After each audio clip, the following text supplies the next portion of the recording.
Bem, a gente continua aqui com a modelagem de segundo momento, né? Na aula passada, a gente olhou para a modelagem da volatilidade, que é o segundo momento de um processo estocástico. Aqui a gente vai olhar agora a matriz de covariância.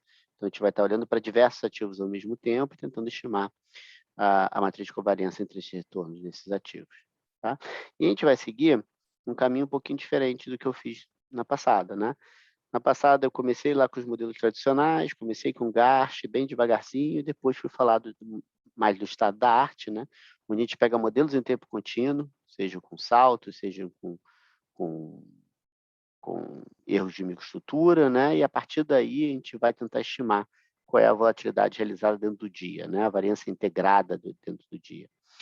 E, e esse foi o último tópico que a gente viu lá em volatilidade, aqui a gente vai começar por ele. Tá? A gente vai começar por ele, porque aqui é basicamente dizer, ó, eu observo essa volatilidade.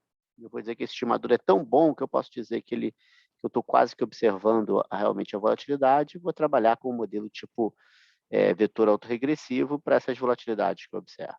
Tá?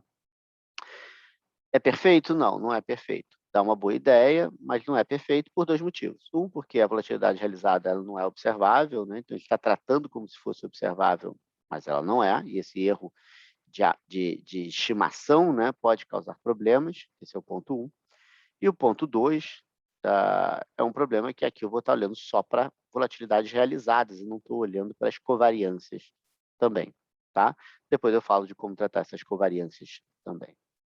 Outra maneira de fazer é a maneira mais tradicional. São os modelos GAST multivariados, e eu vou mostrar que é uma grande confusão. É difícil você pensar em como restringir o número de parâmetros no modelo GAST, eles vão crescendo muito rapidamente, né, o número de parâmetros. Imagina que mesmo que você imagine que, né, que a matriz de covariância seja constante, se você tem dois ativos, né, você tem três parâmetros para estimar, as duas volatilidades mais a covariância. Com três ativos, a gente já tem três volatilidades mais três covariâncias. Com quatro ativos, a gente vai ter as quatro volatilidades, né, mais seis covariâncias para ser estimado. Né? Então, o número de parâmetros que a gente tem que estimar, ele vai aumentando a ordem, n ao quadrado, onde ele é o número de ativos. Então, cresce muito rápido. Né? De modo que, independente da abordagem que você vai utilizar, a gente vai ter que sempre restringir esse número de parâmetros que a gente tem que estimar. Então, isso é uma coisa muito importante. A segunda coisa importante na modelagem, né, que eu destaco aqui embaixo, é que eu tenho que ter uma matriz de covariância que vai ser positiva definida. Né? Lembra que quando eu faço variância, a variância tem que ser positiva. Então, a diagonal toda tem que ser positiva, né, na matriz de covariância. A covariância pode ser negativa, mas ela tem de ser de tal sorte que a matriz inteira seja positiva definida, né, que tem um determinante que seja lá bonitinho, porque para ela ter que ser inversível. Tá? O determinante tem que dar maior que zero para poder ser inversível. Se não der isso, vai ser um problema, porque o segundo momento é importante justamente para você fazer, né, a matriz de covariância, para você fazer otimização de carteira. Né? A otimização de carteira dentro de um mundo de média variância depende do inverso da matriz de covariância. Se você precisa fazer a inversa da matriz de covariância, ela precisa ser inversível, precisa ser positiva definida. Tá? Além disso, obviamente, né, quando a gente olha para a matriz de covariância, a gente vê as covariâncias entre diferentes ativos, que ajuda a gente na diversificação eficiente, por isso o papel importante, né, de utilização de carteiras, mas também desempenha, obviamente, um papel importante em gestão de risco. E tem um terceiro ponto que é importante, que não está aqui realmente, mas eu falo brevemente sobre ele ao longo dos próximos slides, que eu tenho que manter um processo que seja sempre estacionário. Isso é especialmente importante quando eu falar de gasto multivariado, né? Porque nem sempre na estimação de um gasto multivariado você consegue ter um processo que seja estacionário.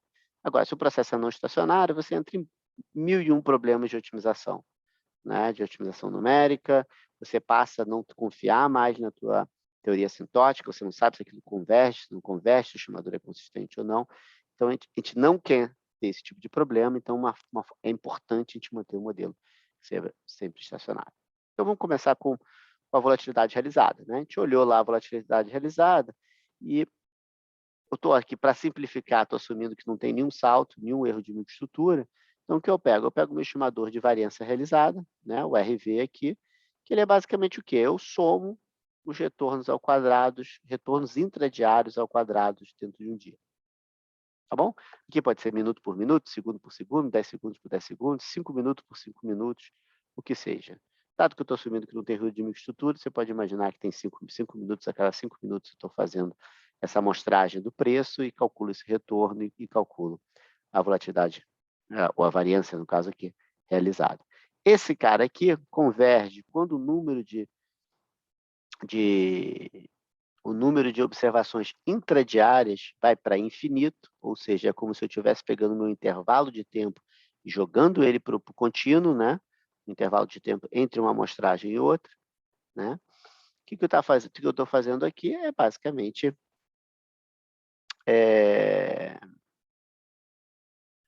eu vou ter a variância integrada desse processo. Então, você pode pensar assim, ó, imagina o somatório vira uma integral, tá? Afinal, uma integral é um somatório, como a gente sabe, só que de parcelas de componentes infinitesimais. Esse quadrado aqui, cada um desses caras, desses retornos, é um estimador não viesado para o sigma 2, S, né, para o sigma 2 nesse instante de tempo, não é isso? E aí o que acontece é que, mas ele não é consistente, porque eu não consigo garantir que esse cara vai convergir para o sigma 2, porque só tem uma observação para estimar um cara. Dá para estimar esse cara aqui localmente? Dá para estimar. Você faz uma média e consegue estimar, uma média local. Né? Mas aqui a gente não está interessado, a gente está olhando a variância integrada toda. E quando eu somo todos esses caras, os erros de estimação que eu tenho em cada um desses caras vão meio que se cancelando, né? E eu consigo com essa convergência, né? Que é quase certa ou em probabilidade, para a variância integrada. Aí vocês vão me perguntar, mas se tivesse salto? Se tivesse salto, em vez de usar variância realizada, eu usaria a variação de multipotência. Se eu fizesse isso, daria certo também, né? Se eu tiver erro de microestrutura, aí eu faço um pre-averaging, né? Ou uso um estimador com duas escalas, N escalas, ou que seja, múltiplas escalas. Então, há formas de você convergir, então não vale muito a pena entrar muito nesses detalhes, né? Você vai utilizar um estimador do lado esquerdo aqui, que seja apropriado para o contexto que você esteja olhando. Se ele tem salto ou tem erro de microestrutura, você adapta isso no teu estimador. Mas o importante é que você chegou no estimador aqui de qual foi a variância daquele dia, tá? De T-1 e T é um dia. Esse Mzinho aqui devia ser imigrante, tá? Beleza. Eu posso fazer a mesma coisa com a covariância. Então, está aqui, ó, a covariância realizada entre o ativo I e o ativo J, eu pego, basicamente, em vez de pegar o retorno ao quadrado, eu pego o RI e multiplico pelo RJ. Todos dois, né, usando mesmo os lags aqui que eu tenho. Tá? É exatamente a mesma coisa, isso aqui vai convergir por uma matriz de covariância, né, para o elemento da matriz de covariância IJ, no caso, porque eu tenho ativos I e ativos J. Exatamente o mesmo tipo de convergência, e, de novo, eu posso usar os mesmos truques que eu usei para dentro da modelagem univariada para me livrar de saltos e erros de microestrutura. Tá? Então, usar variações de multipotências com um tipo de pre-averaging, né? Um tipo de média, né? Onde eu faço médias locais, tudo isso mata o erro de microestrutura e funciona. Então, basicamente, o que essa primeira abordagem que eu vou utilizar aqui faz é basicamente, ó, eu vou pensar nesses caras como observáveis. Eu tenho tanta estimativa, eu tenho hoje tanto dado intradiário que eu posso pensar que o meu M já chegou no infinito. Né? Quando eu trabalho com dados de nanosegundo, óbvio que vão ter erro de microestrutura, vou ter que acomodá-los, né? Mas é como se realmente o M fosse infinito. Né? No nanosegundo, tipo, se num milésimo de segundo a gente tem 1000 observações por segundo, no microsegundo a gente tem 100 mil observações, né? E a gente vai ter... Não, calma aí. No microsegundo a gente vai ter 1 milhão de observações, né? E é 10⁹, né? O nanosegundo. Então, a gente tem 100 milhões de observações dentro de um segundo. Então, óbvio que isso aqui é como se o Emmet realmente tivesse chegado ao infinito e a gente vai trabalhar com isso aqui como se fosse uma coisa observável. Então, vou começar com a primeira ideia aqui. Tá? Minha primeira ideia é fazer esse VAR. Vou fazer um VAR para essas volatilidades. Não vou nem olhar não preciso nem olhar para a covariância. Eu vou pegar as volatilidades e vou olhar, ó, a volatilidade hoje minha depende da volatilidade passada minha e de outros ativos. Inclusive, tem um paper que deve estar ficando pronto agora exatamente sobre isso, olhando como é que eu posso olhar toda a cross-section das volatilidades realizadas, né, de diferentes ativos para tentar estimar qual é a próxima volatilidade realizada dentro de um intervalo menor do que um dia, né, para um determinado ativo. Né? Dá para fazer isso. Isso captura esses efeitos de transbordamento, né, que teve um choque da volatilidade num e afeta a volatilidade de todos os outros. Eu posso também, se eu fizer a decomposição entre saltos e volatilidade, né, se eu utilizar também uma multipotência, uma variação de multipotência para pegar só a variância integrada e depois fazer a diferença entre a volatilidade realizada, né, a variância realizada e a multipotência, a variação de multipotência, eu pego o componente de jump, de salto. Aí eu posso também olhar para spillovers, né, entre saltos também, ou entre saltos e volatilidades, volatilidades e saltos, volatilidade, volatilidade, salto e salto. Então tem muita brincadeira para fazer aqui, né?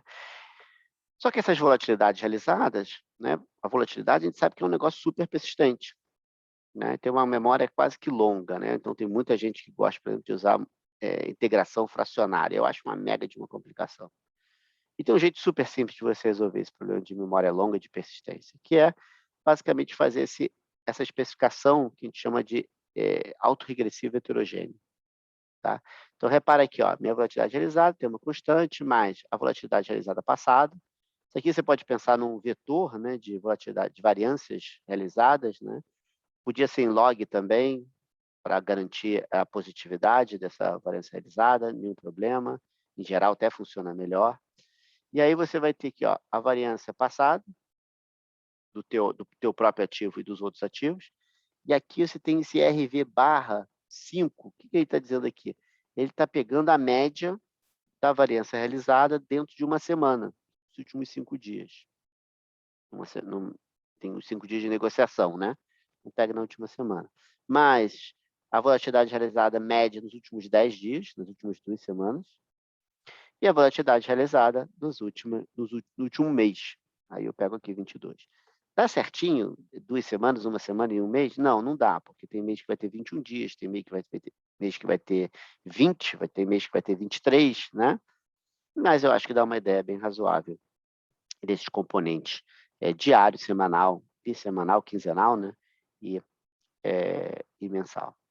E aí funciona. E aí você estima essa coisa e você vai ter uma ideia bem legal do que está acontecendo com a variância realizada. E eu acho que é um jeito para começar. Mas tem 2 problemas aqui. O primeiro problema, que eu não vou resolver agora, é que realmente eu não observo essa variância realizada, né? Eu tenho uma estimativa dela. Tudo bem. Quando eu olho para nanosegundo, realmente já parece que o M já está no infinito, a gente pode considerar que isso aqui seja a própria variância, né? Mas é um problema, vai ter um problema também de microestrutura que você vai ter que resolver, e aí vai ter sempre, obviamente, o método que você usa para controlar por esse erro de microestrutura pode estar errado, pode não ser perfeito, né? Então você sempre tem alguns probleminhas. Mas eu acho que a maioria das pessoas deixa passar isso. O segundo problema, que é mais importante, e as covariâncias, né? Eu falei de covariância e até agora só apareceu volatilidade realizada, eu não estou olhando para covariâncias. Bem, então, eu vou falar um pouquinho do que o Laurent Caillot, o Anders Koch e o Marcelo Medeiros, né, fizeram no paper deles na Journal of Applied Econometrics em 2017. Uma solução bastante bonita para esse tipo de problema. Então, como eu falei, a matriz de covariância realizada ela vai ser N por N, né, onde N é o número de ativos. Repare que aqui eu já botei que o N depende do T, que é o número de observações que eu tenho ao longo do tempo, não dentro do dia, né? Dentro do dia é M, mas ao longo do tempo eu tenho aqui vários dias, eu tenho T grandes dias. E esse NT pode estar aumentando aí, à medida que o T vai aumentando também, pode ser até maior, inclusive, do que o T. Tá? Então, como eu tenho muito parâmetro para estimar, né? Porque essa matriz é grande, é NT by NT, óbvio que ela é simétrica, porque é uma matriz de covariância, então eu vou ter NT vezes NT mais 1 sobre 2, parâmetros para estimar dela. Isso aqui vai me dar muito parâmetro, né? Se eu dou uma estrutura VARC nessa aqui, ó, ou uma coisa mais simples, ó, eu assumo que tem uma ordem P. Esse P pode crescer à medida que o meu T vai crescendo também. No final das contas, esse P, imagina que ele é a ordem 1, para ficar mais fácil, né? Se é a ordem 1, eu vou ter todos os parâmetros da variância covariância realizada aqui para estimar, né? Cada um desses elementos da matriz de covariância realizada vão aparecer do lado direito da equação. Então, eu vou ter NT, NT mais 1 sobre 2 parâmetros, mais as constantes. Então, eu vou ter NT constantes para estimar também, porque eu tenho NT variâncias realizadas do lado esquerdo.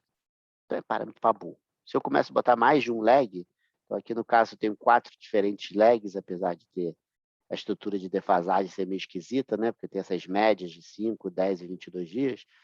Aqui eu vou ter 4, na verdade, é como se o meu P fosse 4, né? Porque eu tenho 4 diferentes caras. Então, eu multiplico por 4 esses caras aqui. É parâmetro para burro. Então, pega no exemplo do Laurent, Anders e do Marcelo, eles usam os constituintes do Dow Jones, do índice de Dow Jones. São 30, tá?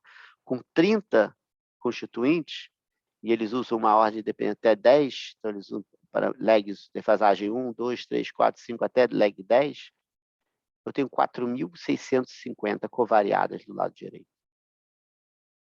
Imagina, se você tiver 250 observações por ano, né, de negociação, né?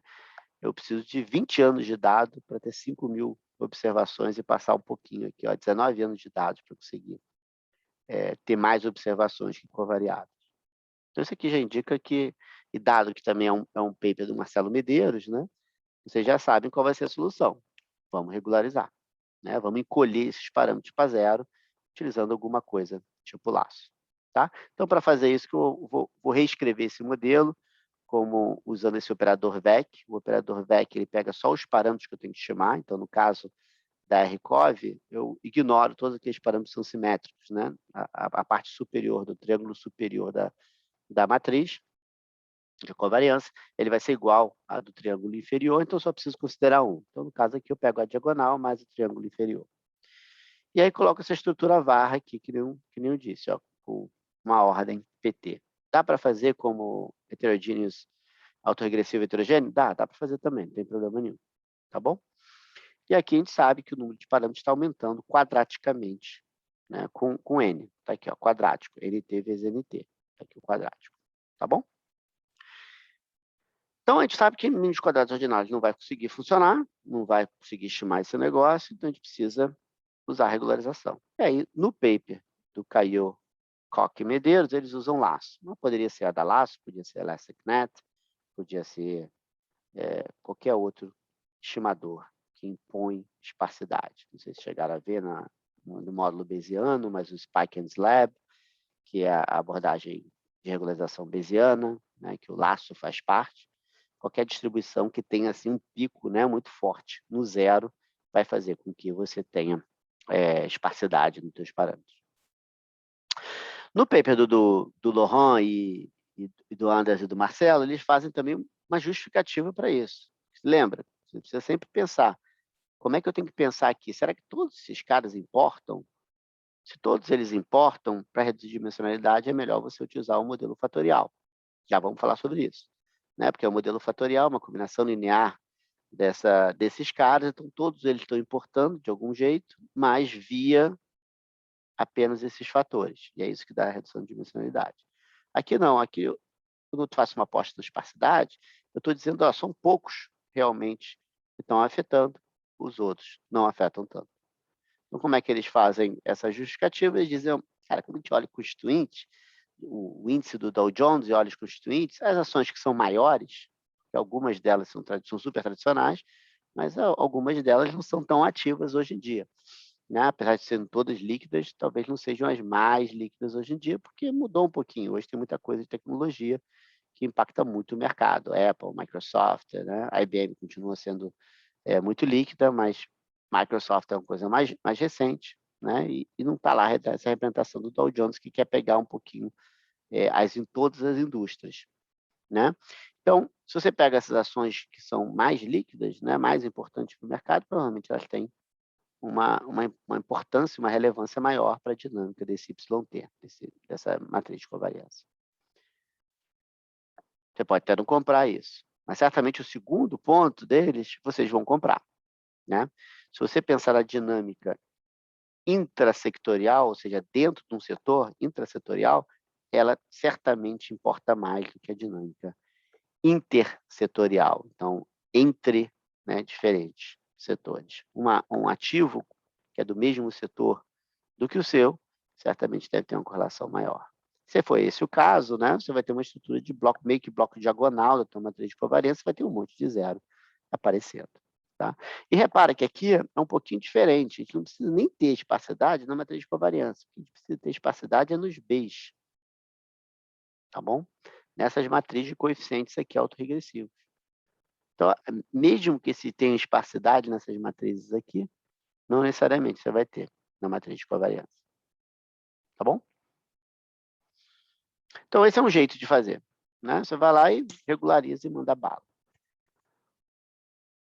Já volto a falar sobre o quão bem isso funciona. Isso funciona para o Dow Jones com 30. Mas quando a gente for olhar o SP500 e tentar olhar todos os constituintes com 500 caras, uma matriz de 500 por 500, aí o bicho pega, você não, já não consegue resolver mais esse problema. Mas ele funciona bastante bem quando você tem uma dúzia, duas dúzias, três dúzias de ativos. Então, vamos para a solução mais tradicional. A solução mais tradicional, né, é tratar a matriz de covariância como latente. Né? E eu quero garantir também que eu tenha algum tipo de positividade definida na minha matriz de covariância.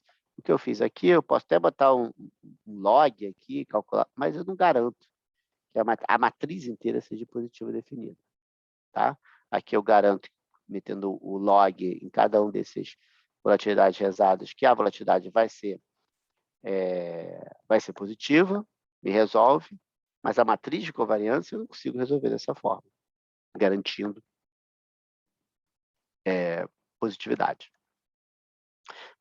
Positiva definida, né? Na verdade.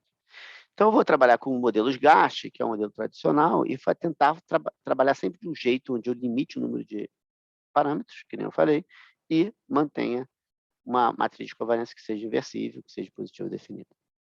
Tá? Então, o jeito mais simples de fazer isso é trabalhar com VEC também. Então, peguei o VEC aqui, que é esse, eu estou empilhando os parâmetros que eu preciso estimar dessa matriz, né? Então, é sigma T. Então, imagina uma matriz 2 por 2, eu teria aqui sigma 1 ao quadrado, eu teria sigma 1, 2 e sigma 2 ao quadrado. Né? Em geral, a gente faz primeiro a diagonal principal, faz sigma 1 ao quadrado, sigma 2 ao quadrado e sigma 1, 2. Estou empilhando esses caras. Eu não preciso botar sigma 2, 1, porque ele é igual ao sigma 1, 2. Né? E o que esse Hzinho está fazendo aqui é justamente eliminar os parâmetros não iguais. E eu digo que esse VEC, esse vetor, né, de parâmetros que eu tenho que estimar, né, na verdade não são parâmetros, né, são volatilidades e covariâncias, né, quantidade em segundos momentos, ele vai ter uma forma a Lagarche. Né? Então, eu vou ter um C mais um Azinho, e C aqui vai estar regulando aí a minha matriz de covariância incondicional. Vou ter aqui um VEC desses produtos entre os erros. Né? Então, se eu penso na diagonal, isso aqui vai dar o E ao quadrado T menos 1. Mas fora da diagonal, eu vou ter o EI vezes o EJ. Né? Então, vou estar pegando essas covariâncias dessas surpresas que eu tive, das inovações passadas, né? Dos juízos passados. E, por último, tem a matriz de covariância passada. Tá? Ponto importante, se o módulo dos valores, né, de A mais B forem menor do que 1, aí eu garanto estacionalidade. Então, é muito fácil garantir estacionalidade aqui.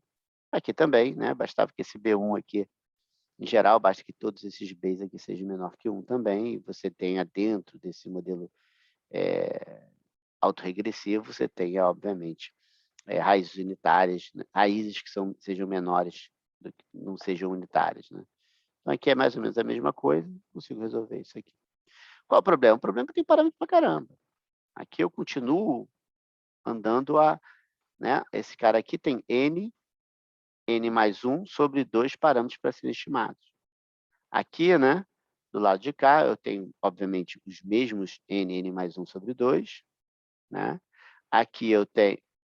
Aqui, isso. Aí o A ele depende de quantos caras eu estou olhando aqui. Se eu tenho N variáveis, ele vai ser N por N, esse cara é N por N. É parâmetro que não acaba mais.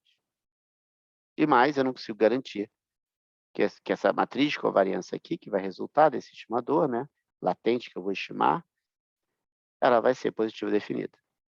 Então, como é que eu resolvo isso? Eu vou ter que impor restrições. Primeira coisa, eu quero fazer que ela seja positiva definida. O jeito mais simples de fazer isso é uma representação quadrática. Em vez de escrever C, A e B, na verdade, eu vou fazer pré-multiplicar e pós-multiplicar por matrizes, né, com os mesmos parâmetros, de modo a garantir que esse cara vai ser positivo definido. Eu garanto que todos esses caras aqui são positivos definidos, né, essas matrizes que estão multiplicando aqui, o C, o A e o B, e quando eu faço isso, eu garanto que o processo todo é positivo definido. Então, por exemplo, eu escrevo C0, C0', mais A0, o que estava lá dentro, né, esse carinha aqui, ET-1, ET-1, linha, A0. Na verdade, faltou um linha aqui. Mais B0', sigma T-1, B0. Isso aqui me garante que esse cara aqui, ele vai ser positivo definido. No mais, eu consigo pegar esse C0 e dizer que ele vai ser uma triangular inferior, uma matriz triangular inferior. Tá? Então, vai ter todo o triângulo superior vai ser igual a zero, vai ter diagonal e vai ter uma triangular inferior cheia. Tá? Já fazendo isso, já reduzo bastante o meu número de parâmetros. Tá bom? Agora, o que mais que eu posso fazer para restringir o número de parâmetros? Ainda não é suficiente, é só garantir positivo definido. Bem, eu posso pegar A0 e B0 e dizer que eles são diagonais. Tá? Quando eu faço isso, aí eu basicamente olho só para mim mesmo. Né? Então, se eu quero estimar a minha variância, ela depende só da minha variância passada, não depende das outras variâncias. Não é bem aquilo que a gente quer, né? Mas é uma forma de você pensar. Né? Se o meu B0 for diagonal, eu vou estar olhando só para as variâncias. Quando eu olho para a covariância, eu vou estar olhando só para as covariâncias. E assim por diante. Mas não acabou. Tá? O job não está feito. Por quê? Bem, porque eu tenho que garantir que esse cara aqui vai ser também estacionário. Para garantir isso, eu tenho que A0, linha A0 mais B0, linha B0 seja menor do que 1. Os autovalores disso também sejam menor que 1 em módulo. E eu vou ter problemas numéricos aí nessa estimação, porque se você olhar para essa verossimilhança, né, ela é muito complicada. E por ser muito complicada, vai ter um monte de mínimo local, vai ter superfícies que são flat, aí você fica parado ali, não consegue se mexer. Então, é muito difícil você fazer essa otimização. Tá? Então, existem algumas formas de você resolver isso. E todas elas passam pela matriz de correlação. Tá? Então, eu vou começar aqui de um jeito bem simples. Né?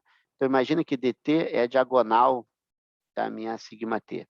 Tá? Então, eu estou pegando, vou fazer uma decomposição do meu sigma t, onde eu só pego uma matriz diagonal. Então, é zero em todos os elementos fora da diagonal.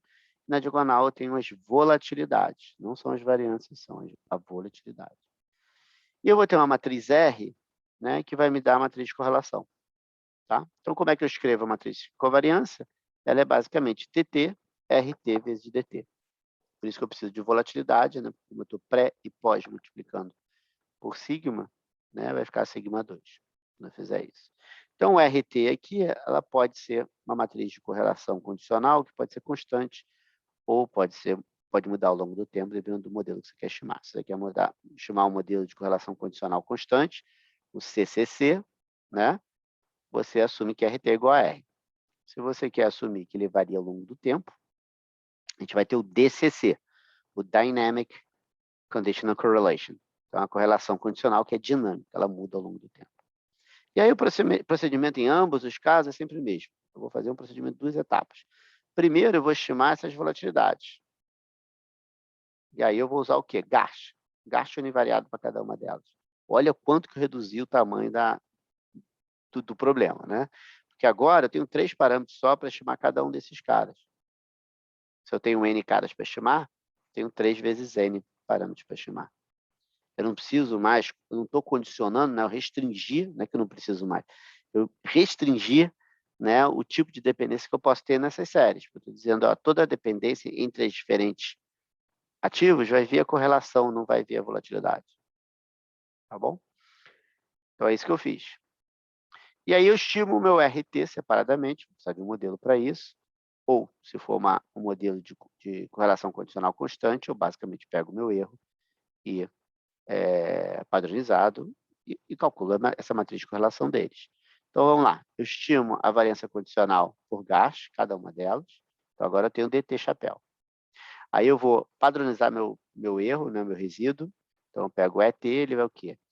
Ele é o D chapéu T-1, né? Estou dividindo cada retorno pela sua variância, RTzinho. É isso que eu faço. E agora eu estimo a minha matriz de correlação condicional, RT. Se for constante, como eu disse, basta fazer RT chapéu é igual a EE' divididos por T, que é basicamente um R barra, né? Qual é a matriz de covariância incondicional. Tá bom? E se eu fizer correlação condicional dinâmica? Aí fica bem mais difícil. Porque eu não posso simplesmente aplicar um gasto no RT, porque isso não vai me garantir que seja positivo definido.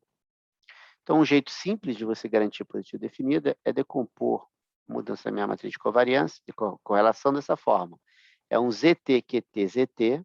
Repara que agora o ZT aparece antes e aparece depois. Essa é uma matriz diagonal, ZT, então ZT' é igual a ZT, então eu botei desse jeito. E ele basicamente ele garante que quando eu pré-multiplico e pós-multiplico o meu QT por esses caras, eu vou manter meus autovalores no lugar legal, né, com menores do que 1 em módulo, para que eu sempre tenha um RT que seja positivo definido. Então, QT aqui é onde determina qual é a dinâmica que governa a matriz de covariância, sigma T, e o ZT é o que determina a escala desse QT de tal sorte que eu tenha uma matriz resultante que seja positiva definida. Então, aí o QT, o que eu faço? Eu jogo um gasto nele. E repare que é um gasto escalar. Alfa e beta é o mesmo para todo mundo. E é isso aqui que eu ganho um monte de grau de liberdade. Aqui eu tenho uma redução de dimensionalidade gigantesca. E aí o ZT que precisa fazer é uma diagonal de 1 sobre a raiz desse cara, né? E aí você consegue sempre trazer, né, o teu RT para estar bem bonitinho ali, nunca crescer muito, né? Não deixo ele crescer muito, eu sempre faço esse escalonamento aqui. É óbvio que botar alfa e beta constantes e escalares, né, o mesmo para todo mundo, é super restritivo. Mas é ele que nos permite trabalhar com matriz de covariância de grande escala, né, muito grande, de vasta dimensão. Então, vou mostrar como é que isso aqui funciona, tá? Então, aqui é o Microsoft contra o IBM, né? Você repara que o IBM tem um preço que varia muito mais que o da Microsoft, está mais constantezinho, não teve grande variação nesse período, tá? Aí eu calculo os retornos. É engraçado, né, que os preços parecem tão diferentes que a gente calcula o retorno, as séries são muito parecidas. E a gente vê que a IBM tem né, aqui começou um pouquinho mais volátil, né, do que uma volatilidade aqui bem grandezinho, né, apesar que aqui tem uns spikes maiores, a escala aqui vai ter 15, a escala aqui vai ter 10, né? Mas você vê, aqui é menos 10 e menos 15, está cortando um pouquinho. E você vê que no final o Microsoft tem uns spikes maiores, então um pouquinho mais volátil que a IBM. Mas não é tanta assim, não é tão grosseira essa diferença. E aí eu posso calcular essa correlação condicional. Uma forma é tipo fazer ILMA, né? Assim como eu fiz ILMA para volatilidade, eu posso fazer ILMA também, Exponential Weighted Average, Moving Average, né? Para minhas covariâncias, e dar esse dado vermelhinho aqui. Se eu faço por DCC, por correlação condicional dinâmica, aí você vê que o meu verdinho, ele meio que faz um bom track dessa média local dada pelo ILMA, essa média móvel que eu tenho de forma exponencial que o ILMA faz. Então, parece que funciona bastante bem. Aí eu posso pegar aqui, ó, aqui de 2000 até 2015, eu posso olhar para 2008. O que acontece em 2008, né, no meio da crise? Interessante, a gente olha lá no meio da crise e vê que os preços, o da IBM muda um pouquinho mais, né? enquanto que o do Microsoft é bem mais estável aqui, mas vem caindo ao longo do tempo de uma forma razoavelmente estável. Quando eu tiro o retorno, eles são muito parecidos. Você vê que as quedas são no mesmo lugar, as subidas são no mesmo lugar. É muito, muito parecido, né? São dois dados muito parecidos. E quando eu calculo a correlação, repare que a minha correlação aqui estava a média ali por volta de 50%. Aqui eu olho, a minha média continua por volta de 50%. Minha variação aqui, que era entre menos 20% e 80%, agora ela passa entre 20% e 80%. A correlação passa a ser positiva, que é geralmente o que a gente observa em períodos de crise. A correlação ficando bem positiva. Inclusive, aqui perto, um pouquinho antes, né, da bancarrota, né, do Lehman Brothers, né, estava lá embaixo a correlação, e ela sobe rapidamente aqui a partir de setembro, cada vez mais. Né? O Wilma dá uma certa estourada aqui, né, vai para cima de 80%, enquanto que o DCC mantém um pouquinho da disciplina e você vê que ele não sobe tanto acima, continua lá por volta de 60%, que é uma correlação, obviamente, bastante alta. Bem, por último, deixa eu falar da abordagem de fatores e por que ela é importante. Né? Porque se você tiver centenas de ativos, com centenas de ativos, nem regularização consegue resolver o problema. Então, exemplo aqui, pego o SP500. Tenho 500 constituintes. Agora eu não vou ter mais 4.650 variáveis lá direito, eu vou ter 125.250 equações, sendo que do lado direito eu vou ter aí né, em cada equação eu tenho uma que é constante, mais 125.250 variáveis, né, vezes P, onde P é a defasagem, né, que eu estou colocando. É muita variável para estimar. Nem lá só aguenta, nesse caso. Então, o que eu vou fazer? Eu vou impor uma estrutura de fator. E aí, com isso, eu vou reduzir a dimensionalidade. No fundo, é bastante tranquilo esse tipo de imposição, porque a gente gosta do modelo fatorial quando a gente trabalha com apreciamento de ativos. Né? E aí, se eu escrevo o meu retorno em excesso, como um beta vezes o fator mais um erro, né? Quando eu empilho esses caras, né? Eu vou ter de um lado o retorno, do outro lado eu vou ter um B, que vai me dar a carga de cada fator, né? A exposição a cada um dos fatores, um B' FT, mais o erro, eu estou chamando aqui de U.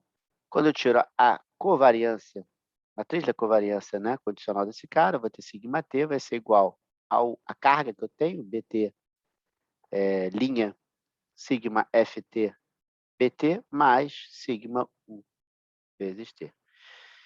E agora eu consegui reduzir a dimensionalidade. Aqui eu tenho uma matriz que é gigante, né, que é N por N, né? E aí eu peguei uma matriz aqui que não é mais N por N. Essa matriz N aqui é N por K, aqui eu tenho K por K e aqui eu tenho K por N. Então, eu dividi uma matriz N por N em coisas que são N por K por K e K por N.